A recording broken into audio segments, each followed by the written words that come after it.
오늘도 뜨거운 이슈 시원하게 풀어보겠습니다. 킹스맨 김수민 시사평론가 나오셨습니다. 안녕하십니까? 네, 반갑습니다. 자, 정치권 소식 키워드로 살펴보고 있습니다. 첫 번째 키워드 뭡니까? 빨간 잠바 김영주입니다. 하위 평가에 모멸감을 느낀다면서 김영주 부의장 민주당 탈당을 했었는데 어제 국민의힘으로 당적을 바꿨습니다. 이상민 의원에 의해서 민주당 현역 두 번째 입당이네요. 네, 민주당 소속으로서 서울 영등포 갑에서만 내리 3선을 했던 김영주 국회 부의장 공천을 앞두고 현역 의원 평가 하위 20% 통보에 반발하면서 탈당을 선언했었는데요. 김 부의장은 결국에 국민의힘에 입당을 하면서 친명계 후보 중심의 민주당 공천 과정이 부당하다라는 입장을 다시 내비쳤습니다. 정치가 개인의 사리사욕을 위한 도구로 쓰여서는 안 된다라고 밝히기도 했는데요. 민주당 이재명 대표를 겨냥한 멘트로 풀이되고 있습니다. 한동훈 위원장은 김영주 부의장을 지켜 세우면서 환영을 했습니다. 네, 사흘 전 깜짝 회동을 제안을 해서 결국 관철을 시키면서 영입에 공을 들였던 한동훈 비대위원장, 김 부의장에 대해서 상식의 정치인이라고 축혀 올리면서 환영을 했고요.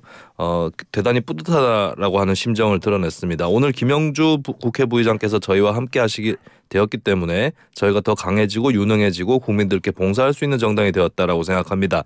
라고 얘기했습니다. 자, 정치권에서는 김영주 부의장의 국민의힘 입당 어떻게 평가를 하고 있습니까? 네, 국민의힘의 윤재옥 원내대표는 우리 당의 시야를 넓히는 데 많은 도움이 될 수 있다라고 하면서 국회 안에서도 균형이 잡혀 있다는 평가는 물론 의원들 사이에서도 평가가 좋은 분이라고 김영주 의원에 대해서 얘기했습니다. 한동훈 비대위원장 또 노동정책 등의 차이에 대해 정책적인 면에서 모든 게 다 같을 필요는 없다라고 말했고요.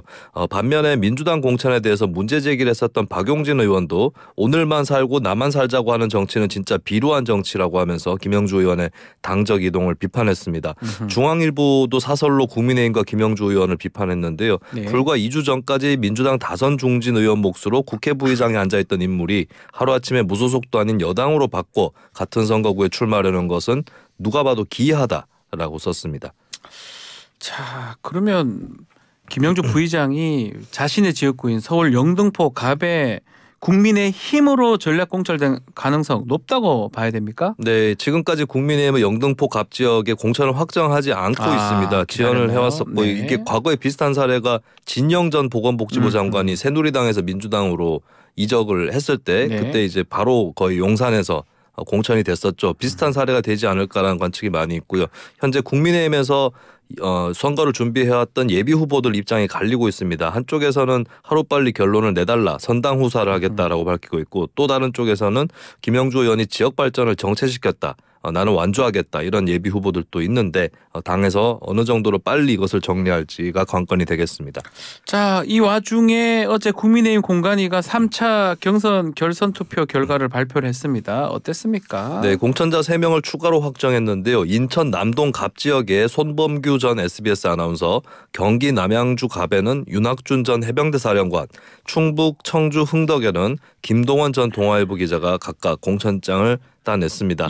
그리고 지금 남아있는 지역들이 국민추천제를 도입할 수도 있다라고 하는 이른바 텃밭 지역들이 남아있는데요. 오늘쯤에 이 공관위에서 구체적인 내용을 밝힐 예정입니다. 자, 정치권 소식 두 번째 키워드 뭡니까?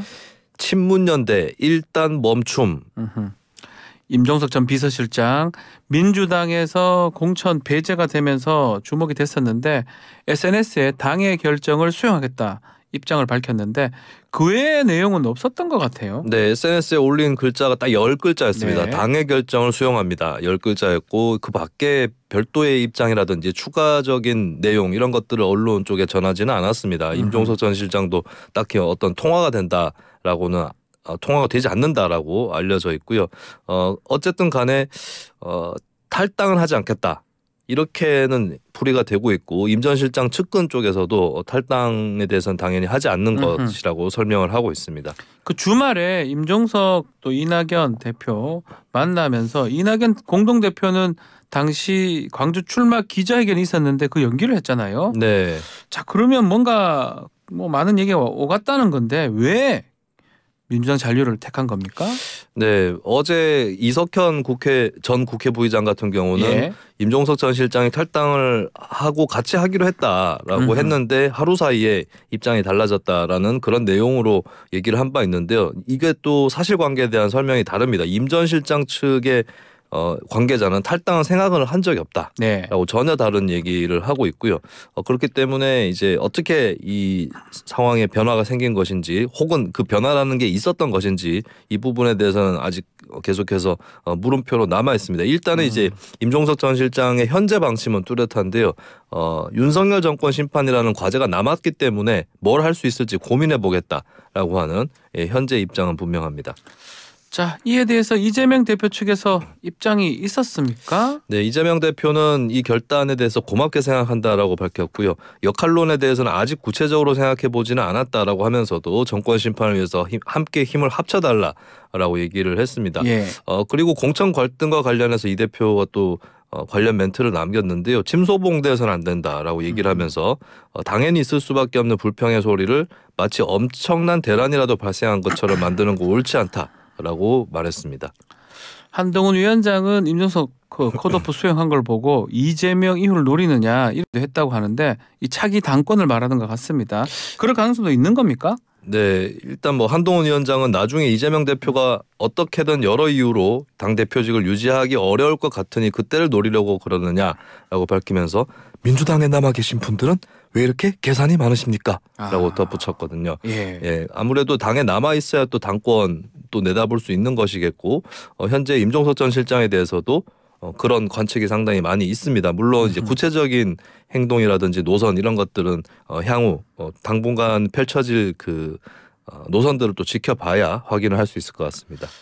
총선이 4월 10일입니다. 오늘은 3월 5일이니까 이제 한 달 정도 남았는데 민주당 지도부에서 여론조사 결과로 좀 술렁이는 것 같습니다. 네, 근데 하나의 해프닝 또 있었는데요. 네. 민주당 최고위원회에서 정청래 최고위원이 여론조사 꽃, 그러니까 김어준 씨가 운영하고 있는 기관이죠. 이쪽에서도 조사를 했는데 동작 갑 지역에서 뒤지고 있다라는 네. 언급을 했는데 이게 확인을 해보니까 격차가 벌어져 있는 지역은 서울 영등포 을로 드러났고 동작 갑에서는 그렇지 않은 것으로 드러났습니다.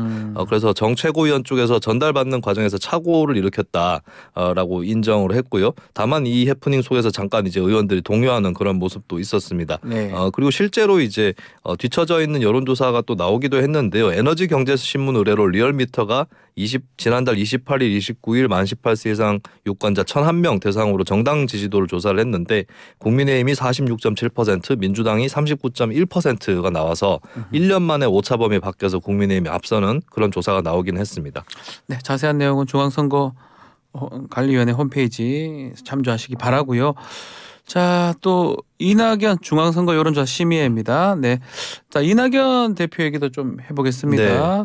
지금 새로운 미래 공동대표인데 민주당 정신을 되찾겠다며 결국 강주에 가서 출마 선언을 했습니다. 네, 이낙연 새로운 미래 공동대표는 민주당이 못하는 정권 심판과 정권 교체를 해야 합니다라고 강조를 하면서 그런 일을 할 수 있는 새로운 정치 세력이 필요합니다. 라고 새로운 미래 입장을 전달을 했습니다. 네. 그러나 광주의 어느 지역에 출마를 할지는 현재 확정되지는 않았는데요.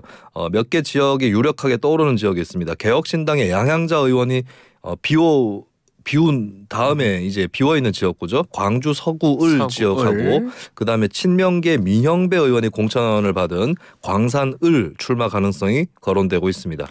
자, 오늘 정치권 마지막 키워드 소개해 주십시오. 이준석의 플랜 B. 아하. 이준석의 플랜 B 어떤 의미입니까? 네, 어제 개혁신당 이준석 대표도 출마 예. 회견을 가졌는데요. 그동안에 자주 거론되었던 지역들, 뭐 본인의 원래 지역구였던 서울 노원병이라든지 또 대구 이쪽이 아니라 경기도 화성 을에 출마를 하면서 플랜 B가 가동되고 있다라는 평가가 나오고 있습니다. 예. 자, 노원 쪽도 아니고 대구도 아니고 이제 화성 쪽이다. 이게 김종인 위원장이 TK 추천을 했던 것 같은데요. 왜 그렇죠? 네, 일단 이준석 대표가 밝힌 바로는 좋은 일자리를 찾아 수도권 남부에 모여드는 젊은 신혼부부와 미래 세대를 위해 일하고 싶은 마음을 갖게 된 것은 결코 우연이 아닐 겁니다. 그래서 저는 제가 적임자라고 확신합니다. 쉽게 얘기해서 젊은 동탄 신도시에 젊은 정치인인 본인이 나가겠다. 하자라고 결심을 했다라고 볼 수가 있겠습니다. 예. 자, 뭐 어제 또 한동훈 위원장한테는 또 비겁한 선택하지 말고 나와라 이렇게 외치기도 했는데 이게 어떤 상황입니까? 뭐 화성을에 출마하라는 그런 소리입니까? 어떻습니까? 네, 그런 얘기를 했습니다. 이준석 예. 대표는 젊은 사람 영입해서 내보내서 관창을 내세운다고 해서 경기 남부의 미래 먹거리 문제나 이런 문제를 진지하게 다룰 수 있겠느냐라고 얘기를 했습니다. 관창은 이제 관창은 신라 또 시대의 그렇죠. 화랑 관창이고 그 계백 장군의 대항에서 내보냈던 젊은 장수를 비유하는 말일 텐데 예. 국민의힘에서 그냥 인지도가 낮고 젊은 후보를 내보내는 것으로는 안 된다라고 하는 그런 메시지였고 결국에 이렇게 얘기를 했습니다. 비겁한 선택이다. 지금 바쁘시겠지만 할 일 다 하시고 여기에 한동훈 위원장 나오시라라고 직접적으로 거명을 했습니다. 자, 이 한강 벨트, 낙동강 벨트 있는데 벨트 중에 또 주목되는 게 반도체 벨트 같습니다. 이 반도체 벨트에 뭐 용인, 화성 지역구가 한 8개 이상 되는데 이 정치권에서 이준석의 플랜 B 어떻게 보고 있습니까? 네, 일단 같은 당의 개혁신당 입장에서는 환영을 하고 있고 또 이 화성 출마에 대해서 적극적으로 설명을 하고 있습니다. 허은하 네. 수석 대변인은 대구에서는 올드한 메시지가 나오니까 미래 정치에 대한 메시지가 나오기는 힘들지 않겠냐는 판단을 한 것 같다라고 설명을 했고 김용남 전 의원은 일찍 밝히지 못한 건 양당이 순식간에 자객 공천을 해버리기 때문이라고 설명을 했습니다. 뭐 민주당, 국민의힘 이 당들에서는 뭐 공식적으로 논평이 많이 나오고 있지는 않은데요. 다만 국민의힘 입장에서 아직까지 공천이 확정이 안 됐기 때문에 이준석 대표에 맞춰서 또 어떻게 공천을 전략적으로 할 건지 이 논의가 또 시작될 것으로 보입니다. 그곳이 이제 민주당 공영훈 후보가 공천이 됐고 국민의힘은 아직 공천이 안 됐네요. 그렇습니다. 국민의힘의 예비 후보 군들은 있는데요.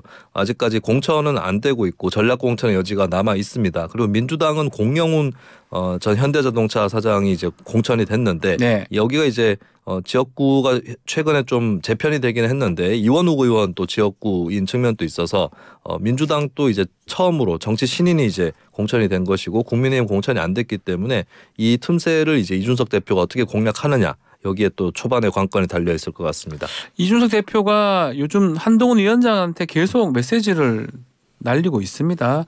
최근에 눈길을 끌었던 게 SNL 코리아죠. 네. 한 위원장한테 영상 편지를 썼어요. 네, SNL 코리아에서는 이제 정치인들 출연했을 때 좀 곤란한 질문들을 많이 하기도 하죠. 하는데요. 네. 예. 안철수, 김기현, 이준석, 한동훈에서 공통적으로 연상되는 사자성어가 뭐냐는 질문을 받고 이 대표가 토사구팽, 토사구팽. 네, 사냥이 끝나면 그 사냥개는 팽을 당한다라고 하는 이 토사구팽을 언급을 했습니다. 그러면서 결과가 안 좋으면 버려질 것이다라고 하면서 한동훈 위원장의 진로에 대해서 예언하듯이 얘기를 했고요. 그러면서 영상 편지를 부탁한다는 말에 대해서는 영상 편지를 거기에 응하면서 요즘 행복하시죠. 하지만 나중에 왕관의 무게만큼 느끼게 되실 겁니다. 굿럭 이렇게 예. 남겼습니다. 그리고 일종의 밸런스 게임에서 자기 당대표가 차은우보다 잘생겼다고 한 사람과 30분 동안 눈을 맞으며 기다리면서 폴더 인사한 사람 중에 누가 더 아부꾼이냐 라는 질문에 대해서 후자라고 대답을 했습니다. 전자는 이제 최근 민주당 전략공천을 받은 안기령 대변인을 얘기하는 것이고 후자가 바로 한동훈 위원장이 이제 윤석열 대통령하고 관계 수습을 할 때 그때 이제 시장 화재 현장에 있을 때 다시 만난 그 사건을 얘기한 것인데 이준석 대표는 단호하게 후자가 더 아부꾼이다. 라고 대답을 하기도 했습니다. SNL 이야기가 나왔으니까 이것도 좀 얘기를 좀 해보죠. 지난 1월이죠. 윤석열 대통령 또 참모들이 함께 대국민 설맞이 인사로 부린 합창 또 과잉 논란 요거를 좀 풍자해서 요것도 크게 이슈가 좀 된 것 같아요. 네, 지난 3월 2일 공개된 SNL 코리아 시즌 5의 첫 회에는 윤석열 대통령으로 분장한 배우 김민교 씨가 네. 용산 대통령실에 앉아서 3.1 기념사를 전하는 장면으로 시작을 하고 네. 이렇게 풍자를 또 하는 모습이었고 또 여기에 대해서 이제 어떤 외침을 한 사람이 이제 입틀막이라고 하죠. 입이 틀막해서 끌려나가는 장면까지도 나가면서 본격적으로 정치 풍자가 시작됐다라고 하는 것을 알린 바 있습니다. 그리고 여기에 대해서 또 주목받고 있는 예전의 일화가 2021년 대선 후보 당시에 윤석열 대통령이 SNL에 출연을 해서 정치 풍자에 대해서는 SNL의 권리다라고 말한 적이 있었습니다. 알겠습니다. 앞으로도 계속 이런 풍자가 좀 나오지 않을까 네. 생각이 드는데요. 지켜보기로 하고요. 자, 어제 나온 헌법재판소 판결도 한번 살펴보죠. 주 52시간 근로제가 헌법에 어긋나지 않는다 이런 판단이 나왔습니다. 네, 사업주 등이 청구를 한 헌법 소원에 대해서 판단이 나왔는데요. 일단 청구인들은 최저임금 인상 주 52시간 시행 때문에 폐업, 직원 감축 등의 피해를 보았다라고 했습니다. 하지만 헌법재판소는 주 52시간 상한제가 근로시간 상한제가 헌법에 어긋나지 않는다라는 판단을 했고요. 근로자에게 휴식 시간을 보장함으로써 근로자의 건강과 안전을 보호하기 위한 것이고 입법 목적에 기여하는 적합한 수단이라고 설명을 했습니다. 기본권 침해 여부에 대해서 어떻게 봤습니까? 네, 근로시간은 중요한 근로 조건이고 인간의 존엄성을 보장하기 위한 것이다라고 판단을 헌재가 했습니다. 그리고 주 52시간 상한제가 청구인들, 이 소상인들이라든지 이쪽에 계약의 자유, 직업의 자유를 제한했다 하더라도 장시간 노동의 문제를 해결하기 위해 도입할 필요가 있다라고 하는 이 판단은 합리성을 결여했다고 볼 수 없다. 라고 덧붙였습니다. 실제로 우리나라 근로자들의 근로시간은 어떠합니까? 네, 세계적으로 한국은 굉장히 근로시간이 긴 나라죠. 긴 편이죠. 네, 예. 고용노동부의 통계에 따르면 지난해 기준으로 종사자 1명 이상의 사업체 근로자들의 월 평균 근로시간은 156.2시간이었습니다. 네. 연으로換算하면 1874시간이 되겠고요. 처음으로 연 1800시간대를 기록을 했는데 OECD 통계에 따르면 이제 2022년 기준임금 근로자들의 근로시간은 회원국 연평균 연 1719시간입니다. 근데 이제 한국이 그보다 더 많은 1800시간 이상 혹은 이제 1900시간 정도에 이르는 이런 근로시간을 또 보여주고 있습니다. 이뿐만 아니라 시간당 최저임금을 정한 최저임금제 이것도 합헌 판결이 났습니다. 네, 여기에 대해서는 청구인들에 대해서 각하 처분을 내렸습니다. 이게 청구인들의 기본권을 직접적으로 침해한 조항이 아니다라고 하면서 한국에서는 이제 여기에 관계된 사람만 청구인으로서의 자격을 그렇죠. 가질 수 있기 때문에 그 자격을 인정하지 않고 기각도 아닌 각하 처분을 내렸습니다. 자, 그리고 정부가 제시한 의대 정원 접수 마지막 날 전국 각 대학이 고심 끝에 신청서를 제출하긴 했습니다. 어땠습니까? 네, 열흘간 의대 정원 수요 조사가 이어졌는데요. 마지막 날에 신청 접수가 특히 몰렸다고 하고요. 지난해 1차 수요 조사 때 40개 전국 의대에서 최소 2,151명 내지는 최대 2,847명까지 증원을 신청했는데 이번에도 비슷한 규모의 신청 규모가 될 것으로 보입니다. 대학 내부에서 이견 보이는 곳도 있었다면서요. 네, 총장과 의대 측이 그렇죠. 이견을 보이는 경우들이 있었는데요. 의과대학하고 학교하고. 그렇습니다. 예. 의과대학장 공개 항의가 있었던 경북대학교의 경우는 정원 110명에서 250명으로 증원을 신청을 하면서 정부 지원이 절실하다라고 호소를 했는데요. 대학 총장들은 의견 수렴을 거쳤다라고 밝히고 있지만 의과대학에서는 학생들이 갑자기 늘어나면 힘들다라는 이런 막막함을 또 호소를 하고 있습니다. 병원 떠난 전공의들 또 정부가 칼을 빼어 들었는데 당장 어제 현장 조사를 통해서 행정 처분에 돌입하기로 했습니다. 전공의 행정 처분 어떤 식으로 이루어집니까? 네, 일단 정부가 상위 100개 병원 중에서 50곳에 대해서 현장 조사를 벌이고 있고요. 이 조사 결과를 보고 업무 개시 명령을 받았는데도 이행하지 않았다는 확인서가 발급된 전공의 7천여 명에 대해서 본격적인 행정 처분 절차에 들어갑니다. 일단은 이제 최소 3개월의 면허 정지까지 받게 되는 그런 전공의들이 발생을 할 것으로 보이고요. 그렇게 되면 수련 기간을 충족하지 못해서 전문의 자격 취득 시기가 1년 이상 늦춰진다라고 정부에서는 또 경고도 하고 있습니다. 면허 정지 처분을 3번 이상 받으면 의료법상의 면허 취소까지도 가능하고 네. 별개로 집단 행동으로 금고 이상의 형이 확정되면 바로 의사 면허가 취소될 수도 있습니다. 알겠습니다. 자, 앞서 리얼미터 여론조사 언급을 했었는데요. 유무선 자동 응답 방식으로 조사가 된 내용입니다. 참고하시기 바라고요. 자, 오늘 킹스맨 여기서 마무리하겠습니다. 김수민 평론가 감사합니다. 네, 고맙습니다.